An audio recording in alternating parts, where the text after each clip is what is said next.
थोड़ा सा समझ लीजिए, क्योंकि बहुत सारे लोग ये प्रश्न करते हैं, और खास तौर से पढ़े लिखे बच्चे आजकल के, यदि भगवान है, वो सर्वव्यापक है, तो फिर वो हमें दिखाई क्यों नहीं पड़ता?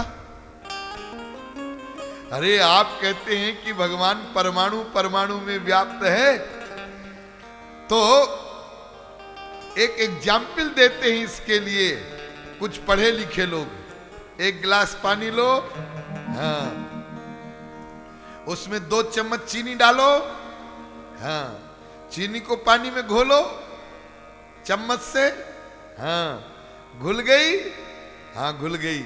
अब उस पानी को पियो, कैसा लग रहा है? मीठा। यानी चीनी जब पानी में घुल गई और उस पानी में व्याप्त हो गई, तो जब हम पानी को पीते हैं तो चीनी हमारे अनुभव में आती है, एक्सपीरियंस में आती है।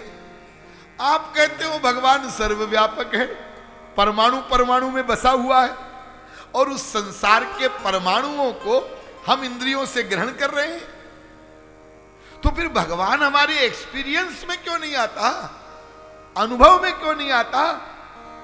और फिर कल आप प्रवचन में बता रहे थे कि वो सच्चिदानंद स्वरूप है, अनंत आनंद है। तो अनंत आनंद स्वरूप भगवान संसार के परमाणु परमाणु में व्याप्त है, तो फिर उस संसार को हम देख रहे हैं, सुन रहे हैं, सूंघ रहे हैं, रस ले रहे हैं, खा रहे हैं, पी रहे हैं, वो अनुभव में क्यों नहीं आता भगवान? ये प्रश्न बुद्धिमानों के मस्तिष्क में आता है। तो भगवान है कि नहीं? ये आपके महात्मा लोग ऐसे ही बोल रहे हैं कि वास्तव में भगवान होता है, हा? और वास्तव में भगवान सर्वव्यापक है, तो फिर कुछ तो अनुभव होना चाहिए हमको।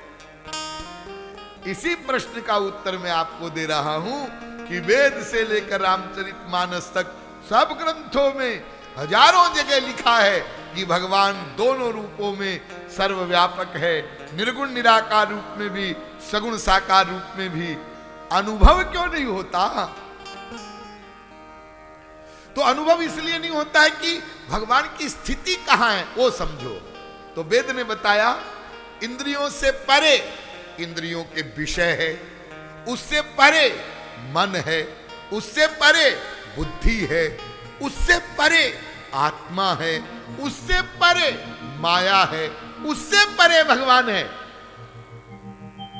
अब ऊपर से समझो, भगवान सबसे ऊपर, हाँ, उसके अंदर में, भगवान के अंदर में माया, हाँ, माया के अंदर में आत्मा, आत्मा के अंदर में बुद्धि, बुद्धि के अंदर में मन, मन के अंदर में इंद्रियों के विषय, इंद्रियों के विषयों के अंदर में इंद्रियां। तो भगवान तो माया से परे है, और तुम्हारे पास भगवान को जानने की सबसे बड़ी पावर क्या है? मन और बुद्धि। और मन बुद्धि ये तो माया से बने हुए हैं। तो भगवान माया से परे का तत्व है, वो स्पिरिचुअल है, दिव्य है। इसलिए माया से बनी हुई इंद्रियां, माया से बना हुआ मन और बुद्धि, ये माया के सामान को ग्रहण कर सकते हैं, लेकिन स्पिरिचुअल दिव्य भगवान को ग्रहण नहीं कर सकते। नहीं समझे आप लोग, बहुत कम लोग समझे। अच्छा चलो, बिल्कुल मोटी अकल से समझो। अब मैं आपको इस प्रकार से समझाऊंगा कि गांव का गंवार भी समझ जाए। देखिए, आपकी आंखें हैं, हाँ, ये कान है, हाँ, आंख पंच महाभूत से बनी हुई है, हाँ, कान भी पंच महाभूत से बने हुए हैं, हाँ, दोनों प्राकृत हैं, हाँ। अब आप एक काम करो, आंख बंद कर लो, हाँ, और कान से देखो। अच्छा छोड़ो, कान बंद करो, हाँ, आंख से सुनो। आप कहेंगे स्वामी जी ये कैसे हो सकता है? अरे भाई हम कान से कैसे देखें, आंख से कैसे सुने? क्यों भाई? अरे कान और आंख ये दोनों माया से बने हुए हैं, प्राकृत है। हाँ, फिर आप आंख से सुन क्यों नहीं सकते और कान से आप देख क्यों नहीं सकते? तो आप कहेंगे स्वामी जी जो रूप है ना, रूप, हाँ, वो कान का सब्जेक्ट नहीं है, वो आंख का सब्जेक्ट है। और शब्द जो है वो कान का सब्जेक्ट है, आंख का सब्जेक्ट नहीं है। इसलिए देखने का काम आंख से ही होगा और सुनने का काम कान से ही होगा।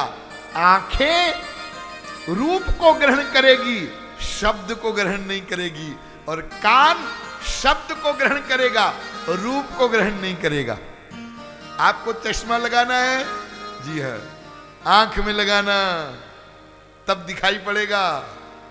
और कहीं आप ऐसी गलती करो कि चश्मा तो बहुत बढ़िया बनाओ 25-50 हजार का, और फिर उस चश्मे को बीच में से तोड़ करके एक कांच को इस कान में फिट करो और एक को इस कान में फिट करो, तो लोग मेंटल हॉस्पिटल भेज देंगे आपको। आपको रसगुल्ले का टेस्ट लेना है, स्वाद लेना है ना, हाँ, तो रसगुल्ले को जबान पर रखना, तब रसगुल्ले का टेस्ट आएगा। और कहीं तुम रसगुल्ले को नाक में ठूसने लगो, आंख में ठूसने लगो, तो रसगुल्ले का टेस्ट तो नहीं आएगा, डॉक्टर की शरण में जरूर जाना पड़ेगा।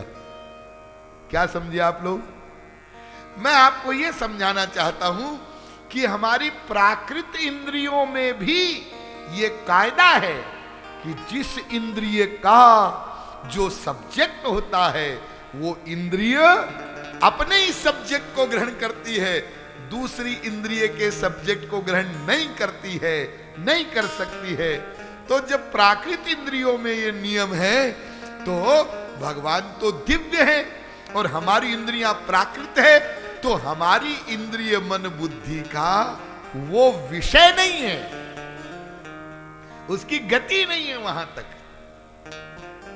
इसलिए ध्यान दीजिए, जब तक हमको भगवान को देखने वाली आंखें नहीं मिलेगी, भगवान को के शब्द सुनने वाले दिव्य कान नहीं मिलेंगे, भगवान को जानने वाला दिव्य मन नहीं मिलेगा, भगवान को सोचने वाला दिव्य मन नहीं मिलेगा, भगवान को जानने वाली दिव्य बुद्धि नहीं प्राप्त होगी, तब तक भगवान सर्वव्यापक होते हुए भी हमारे अनुभव में नहीं आएगा। और जब अंतःकरण की शुद्धि होने के बाद भगवत कृपा से, गुरु कृपा से वो दिव्य पावर मिल जाएगी, तब भगवान दिखाई पड़ेगा। ध्यान दीजिए, अर्जुन से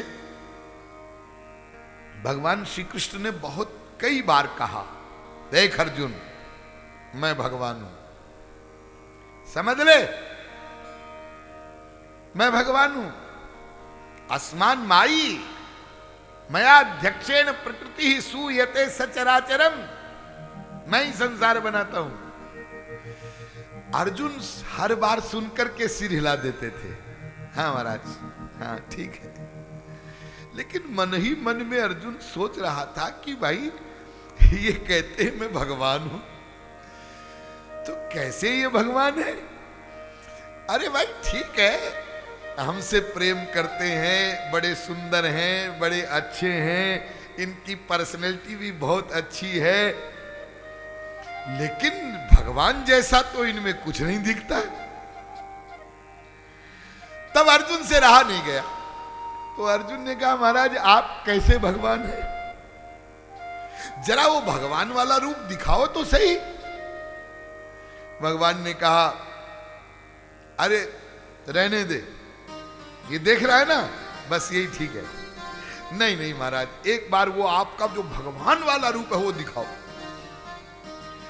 जब अर्जुन ने बहुत जिद किया तो भगवान ने दिव्य दृष्टि दिया, अपनी वाली आंख दी, यानी अपनी दिव्य इंद्रियां, दिव्य मन, दिव्य बुद्धि, और जैसे ही ददामि बुद्धि योगम हुआ, धनिष्ट्रा कराला निचते मुखानि दृष्ट्वैव काला नल सन्निभानि दिशो न जाने न लभे च शर्म प्रसीद देवेश जगन निवास। ओ भगवान का विराट स्वरूप प्रकट हुआ। अर्जुन देखने लगा, कांप गया, डर के मारे हालत खराब हो गई, सिर झुक गया, हाथ जोड़कर बोला महाराज पहले वाले बन जाओ, मुझे नहीं देखना आपका ये रूप।